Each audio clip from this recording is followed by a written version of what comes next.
tanghali, Luzon, Visayas at Mindanao. Narito na ang nagkakaisa at pinakamalawak na pagbabalita. Sa pangunguna ng Presidential Communications Office na kinabibilangan ng Philippine Information Agency, Philippine News Agency, Presidential Broadcast Service, IBC at PTV, ihahatid namin ang mga komprehensibo at mahahalagang balita mula sa iba't ibang bahagi ng bansa. Mula sa IBC 13, ako si Princess Jordan. Ito ang Balitang Pambansa. Ngayong tanghali sa Balitang Pambansa, Pangulo Ferdinand R. Marcos Jr. pinatitiyak na mabibigyan ng hustisya ang lahat ng mga biktima ng road crash sa bansa. Mandatory drug testing sa mga PUV driver tuwing 3 buwan. Ipatutupad ng Transportation Department kasunod na rin ang serya ng banggaan ng mga sasakyan. Pangulong Marcos Jr. tiniyak na magkakaroon na ng subway sa Pilipinas bago matapos ang kaniyang termino. 10-year trabaho para sa Bayan Plan, inilunsad ng pamahalaan. Pagbubukas ng kalidad at mas maraming trabaho sa bansa, asahan. Commission on Elections, puspusan na ang paghahanda para sa nalalapit na hatol ng Bayan 2025. PNP, naka-alerto na rin. At ilan nating kababayan, inirereklamo ang hindi magandang serbisyo ng Prime Water. Ilang residente sa Bulacan, kanya-kanyang diskarte para makaipon ng tubig dahil sa limitadong supply. Una sa ating mga balita, kasunod ng mga serye ng road crash sa bansa, mahigpit ang bili ni Pangulong Ferdinand R. Marcos Jr. na agad na mabigyan ng hustisya ang mga biktima. Tiniyak naman ni Transportation Secretary Vince Dizon na hindi lang ito natatapos sa pagbibigay ng tulong pinansyal at pagsasampa ng kaso, kundi sa pagbabago na rin ng sistema. Si Vel Custodio ng PTV sa Balitang Pambansa Live. Vel! Princess, maghahain na ng criminal at civil case sa Department of Transportation laban na sa bus company na Solid North kaugnay ng insidente sa SCTEX noong nakaraang linggo na nauwi sa pagkasawi ng 10 individual. Papanagutin na rin ng DOTR ang driver sa insidente sa NAIA Terminal 1 kahapon na nauwi naman sa pagkasawi ng 2. Alinsunod ito sa mahigpit na bili ni Pangulo Ferdinand R. Marcos Jr. para mabigyang hustisya ang mga biktima ng insidente.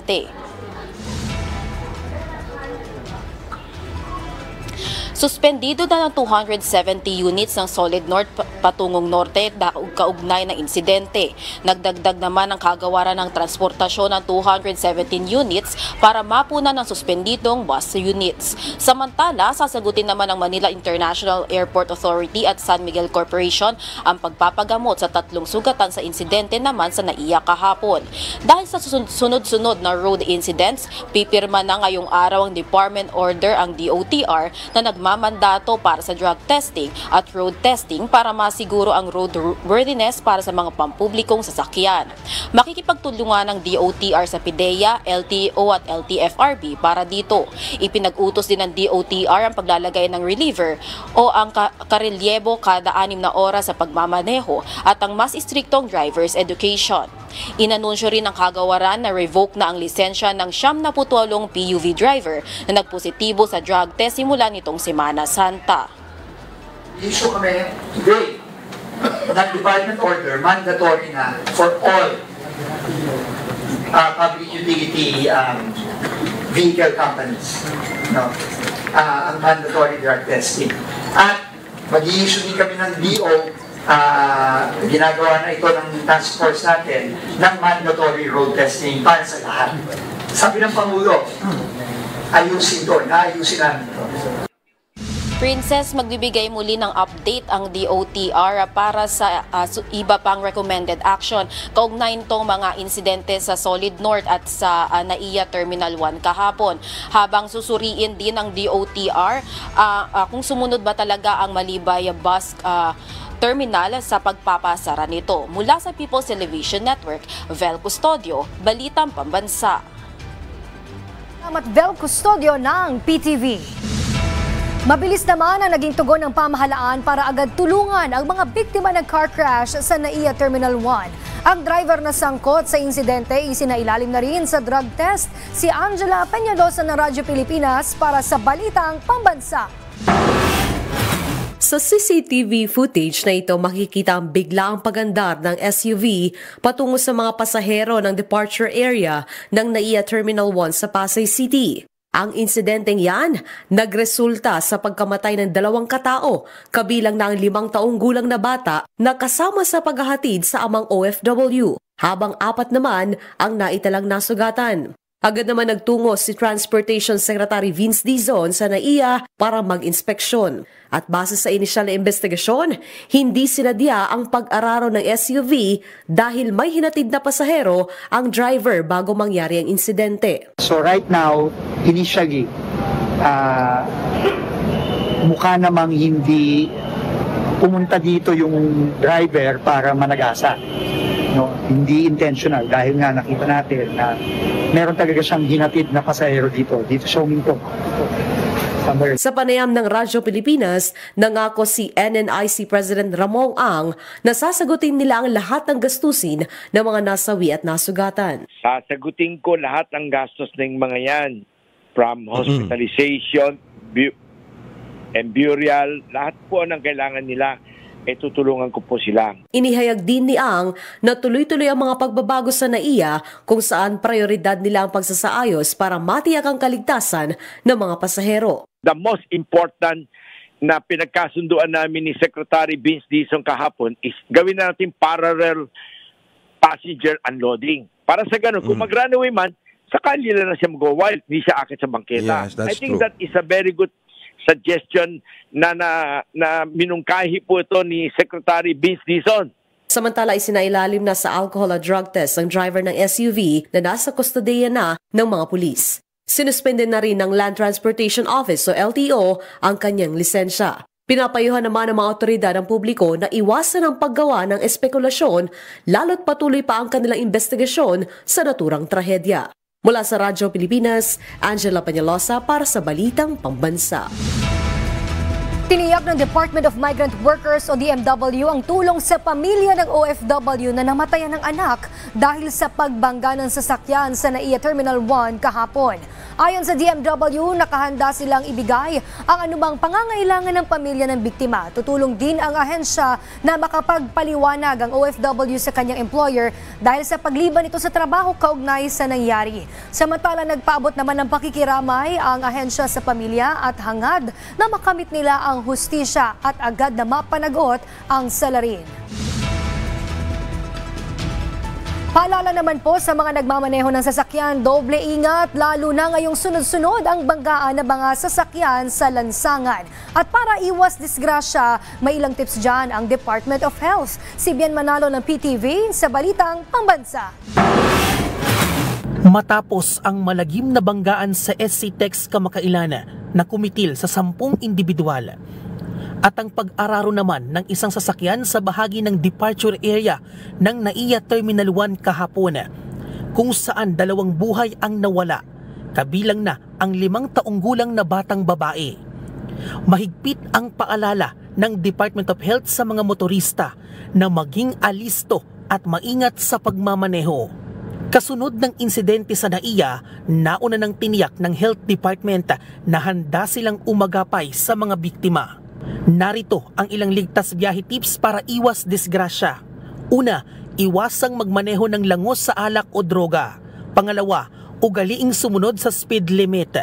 Iwasan ang mga distraction habang nagmamaneho tulad ng paggamit ng cellphone. Planuhin ng mas maaga ang biyahe para iwas pagmamadali. Kapag inaantok, itabi ang sasakyan sa ligtas na lugar at umidlip sandali. At panghuli, ugaliing magsuot ng seatbelt. Narito naman ang ilang first aid tips sakaling makasaksi ng aksidente sa daan. Una, siguruhing ligtas ang paligid. Humingi ng tulong. Kung marunong, pigilin ang pagdurugo o magsagawa ng CPR. At panghuli, iwasang galawin ang leeg o ulo ng biktima. Pero kung sila po ay naipit sa loob po ng kanilang sasakyan, wag na po nating piliting ilabas po sila.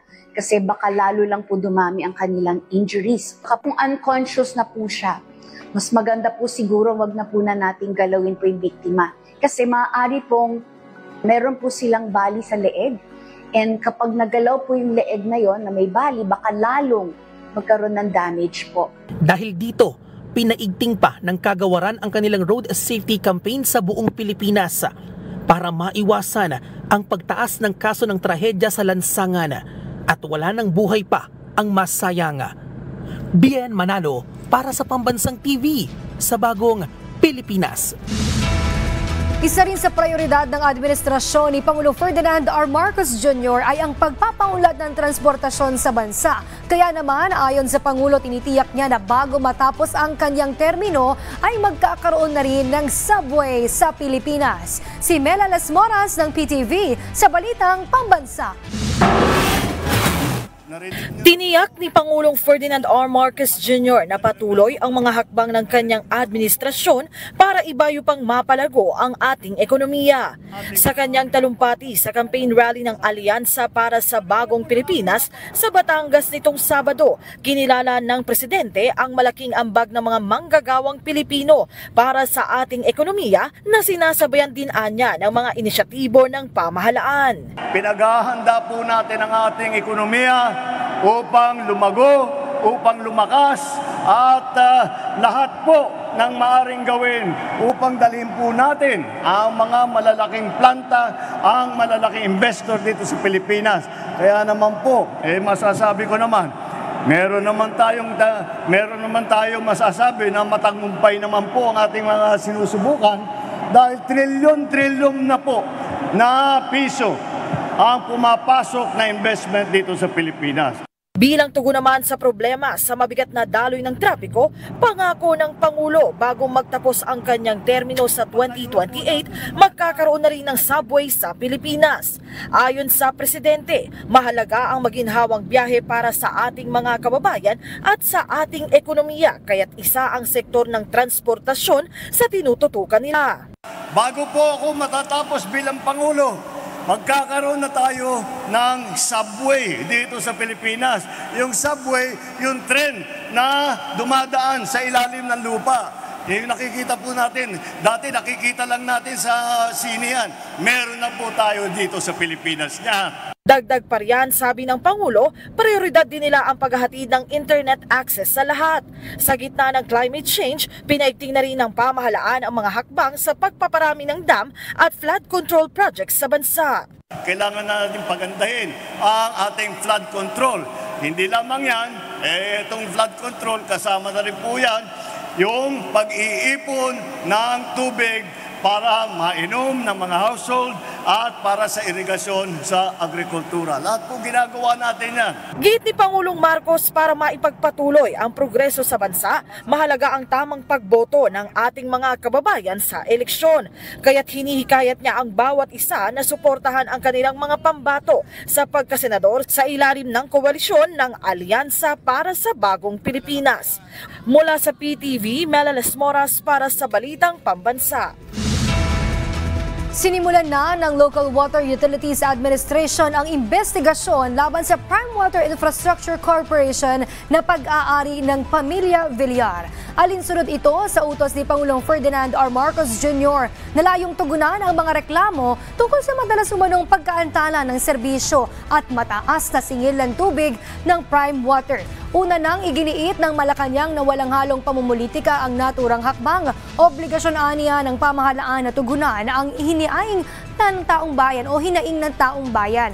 Pagmamay-ari ng mga Villar ang Prime Water na kinabibilangan ni Las Piñas Representative Camille Villar na tumatakbong senador sa ilalim na ng Alyansa para sa Bagong Pilipinas ng pamahalaan na inendorso rin ni Vice President Sara Duterte.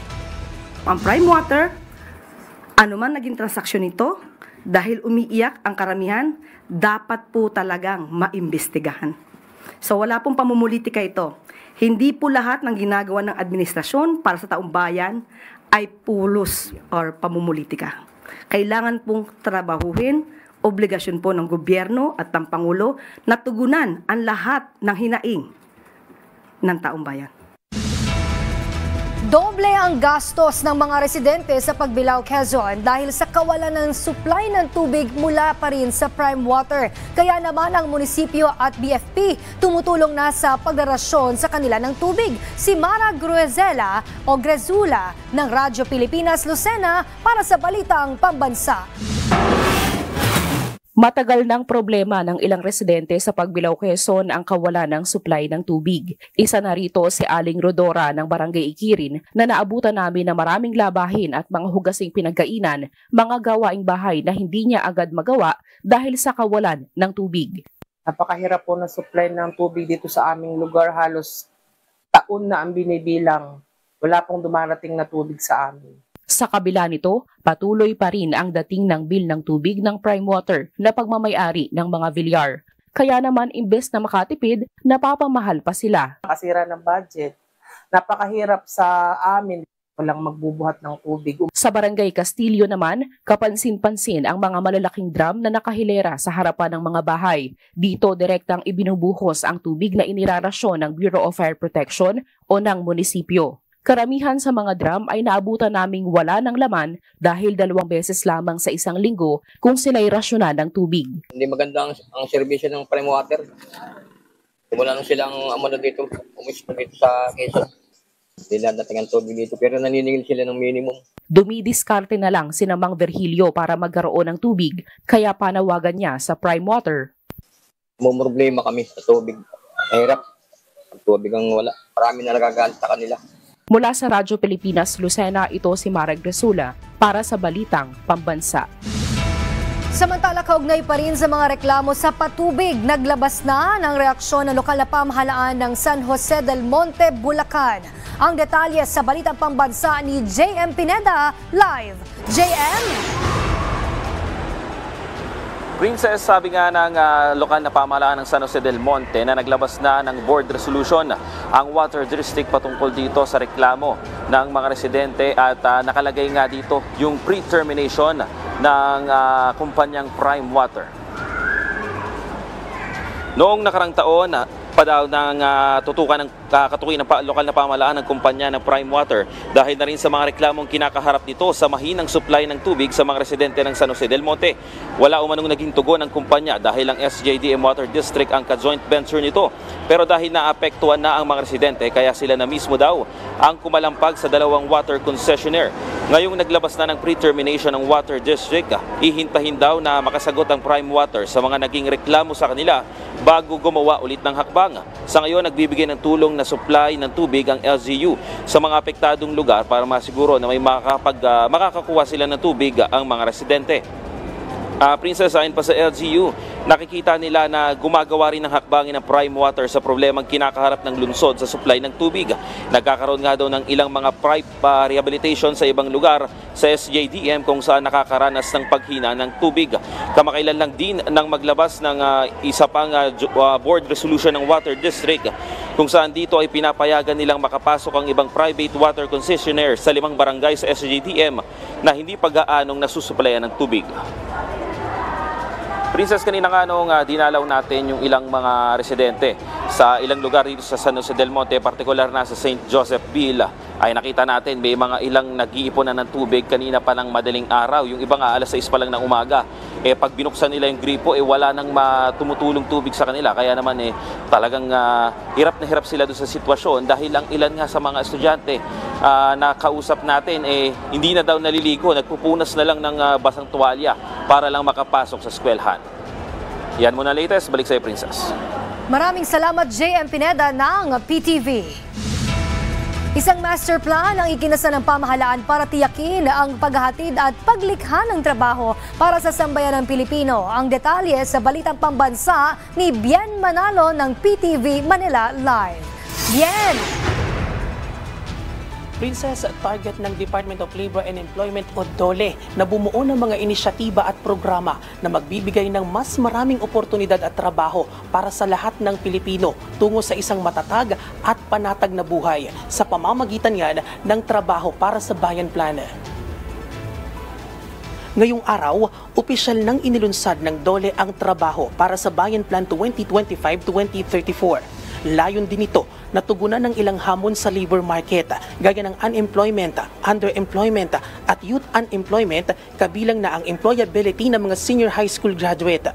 Ang trabaho para sa Bayan Plan 2025-2034 ang magsisilbing master plan ng Pilipinas kaugnay sa paglikha ng trabaho at makamit ang patuloy na pag-unlad ng ekonomiya ng bansa.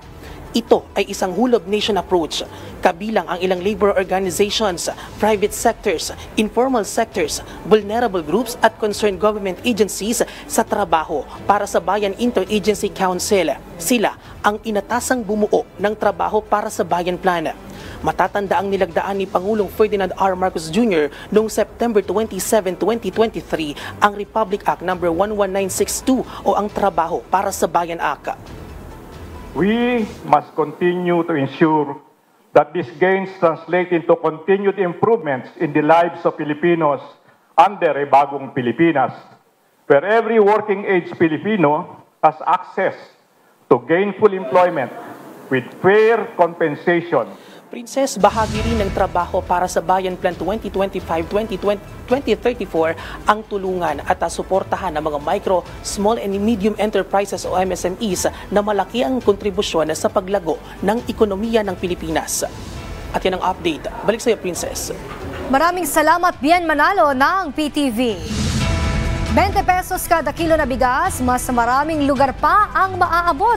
Patuloy kasing nadadagdagan ng bilang ng mga kadiwa sites na magbebenta nito. May balitang pambansa si Vel Custodio ng PTV. Sa Kamuning Public Market, bumibili si Noni ng bigas. Malaking tulong para sa pagbabudget niya kung maibababa pa ang presyo ng bigas. Dapat yung bigas ibaba naman. Kahit yun lang yung bigas kasi malaking bagay sa mga tao na ibaba yung presyo ng bigas. Isa ang Kamuning Public Market sa mga idinagdag pa sa kadiwa ng Pangulo na magbebenta ng 20 pesos kada kilo ng bigas simula May 13. Kung babalikan, 8 pa lang ang kadiwa size ang nakatakdang magbenta ng 20 pesos kada kilo noong nakaraang linggo. Pero dahil naurong pa pagkatapos sa eleksyon ang pagbebenta ng 20 pesos sa bigas, mas nagkaroon ng pagkakataon ng DA na maparami pa ang bubuksang kadiwa ng Pangulo sa Metro Manila para magbenta ng murang bigas. Kasunod ito ng layunin ng administrasyon ni Pangulong Ferdinand R. Marcos Jr. na pababain pa ang presyo ng bigas ng 20 pesos kada kilo. Mula sa mura ng 29 pesos kada kilo ng NFA rice, ibababa pa sa 20 pesos ang bigas sa kadiwa kiosk sa Kamuning Public Market. Bagong Silang Public Market, Navotas Agora Complex at New Las Piñas Public Market. Habang simula naman sa May 15, matadagdagan pa ang magbebenta ng 20 pesos kada kilong bigas. Kabilang dito ang PhilFIDA sa Las Piñas, Bureau of Plant Industry sa Malate, Manila, Bureau of Animal Industry sa QC, Disciplina Village sa Ugong, Valenzuela City at Midway Park sa Caloocan. Bukod dito, aabot na rin sa Lingayen, Pangasinan ng murang bigas simula May 15. Prioridad ng programa ang mga nasa vulnerable sector, kabilang ang miyembro ng 4Ps, senior citizen, may kapansanan at solo parent. Hanggang 30 kilo kada buwan maaaring bumili sa kadiwa ng Pangulo sites, habang hanggang 40 kilo naman ang monthly purchase sa Visayas. Ayon sa DA, 50 sacks ang bigas ang nakataktang i-deliver sa 19 na kadiwa sites. Mula sa People's Television Network, Vel Custodio, Balitang Pambansa. Muling pinangunahan ni Pangulong Ferdinand R. Marcos Jr. ang pangangampanya sa mga kandidato ng administrasyon ngayon sa Cebu, kung saan yun ang kanilang naging destinasyon. Ibinida rin ng Pangulo ang mga proyekto ng pamahalaan at binigyan diin ang kahalagahan ng boto ng bawat Pilipino. Ang detalye sa Balitang Pambansa ni Mela Rasmoras ng PTV. Mela? Pakikilahok sa Cebu. Paris. Inida ni Pangulong Ferdinand R. Marcos Jr.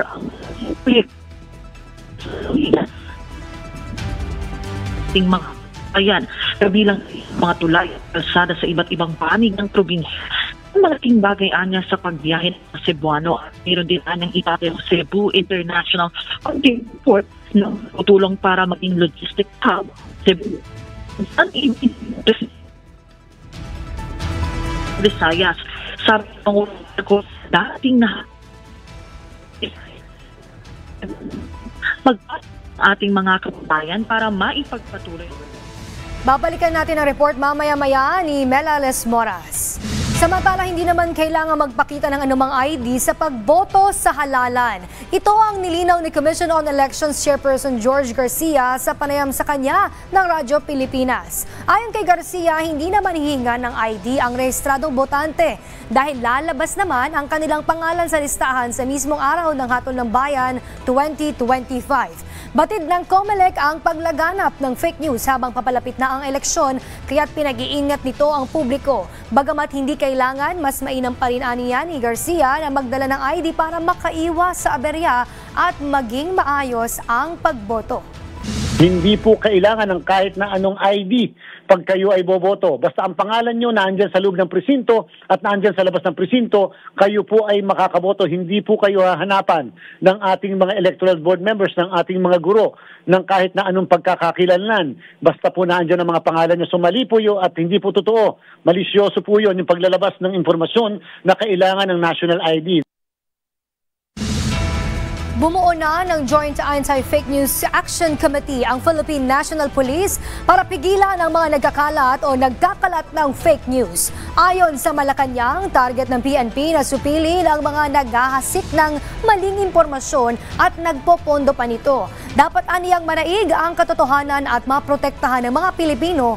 Ayon sa PNP, kinakailangan rin magtayo ng AI-powered dashboard para matukoy at masundan ang mga disinformation trends. Inaasahan namang makikipag-partner ang PNP sa Meta, Google, X at TikTok para mabilis na maialis ang masasamang content na negatibong nakaaapekto sa publiko. Samantala, ibinahagi naman ni COMELEC Chairperson George Garcia na problema nila ngayon ang disinformation habang papalapit ang Hatol ng Bayan 2025. Naka-autobot po siya pagkatapos naka-troll. Tingnan niyo po, sabi ko nga po, confirm namin, sinabi ng isa na ganito, matagal na niyang sinabi yun, mga 1 month, 2 months ago, biglang bubuhayin muli at pagkatapos views kaagad 700,000. Ang comments kaagad 32,000. In 30 minutes.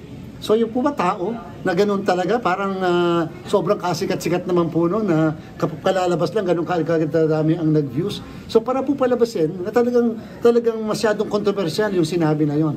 Kaya po kami napipilitang i-defend yung sarili namin, hindi naman kinakabit talaga yan sa hindi kinakabit yan sa cable, sa internet. Ganyan, napipilitan po kami magsalita ng ganun.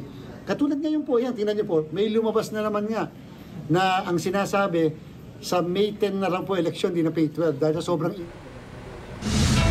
PNP Chief Police General Romel Francisco Marbil inatasan ng mga police commander na bumaba sa mga komunidad 3 araw bago ang Hatol ng Bayan 2025. Si J. Mark Dagala ng Radyo Pilipinas para sa Balitang Pambansa. J-Mark? Princess, inatasan na ni Philippine National Police Chief Police General Romel Francisco Marbil ang mga police commander nito na bumaba sa mga komunidad 3 araw bago ang Hatol ng Bayan 2025. Ito ayon sa PNP Chief ay bahagi na rin ng hakbang ng pambansang pulisya na tiyaking malinis at tapat ang halalan sa Mayo 12. Sa lingguang flag raising ceremony sa Campo Crame ngayong araw, sinabi ni Marbil na ang pagiging neutral ng mga pulis ang susi upang maging matagumpay ang eleksyon. Batay na rin sa survey ng Directorate for Police Community Relations.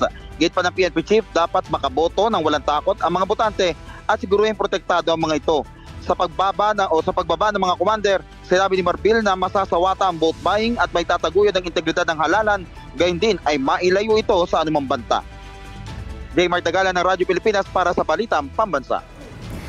Maraming salamat J. Mark Dagala ng Radyo Pilipinas.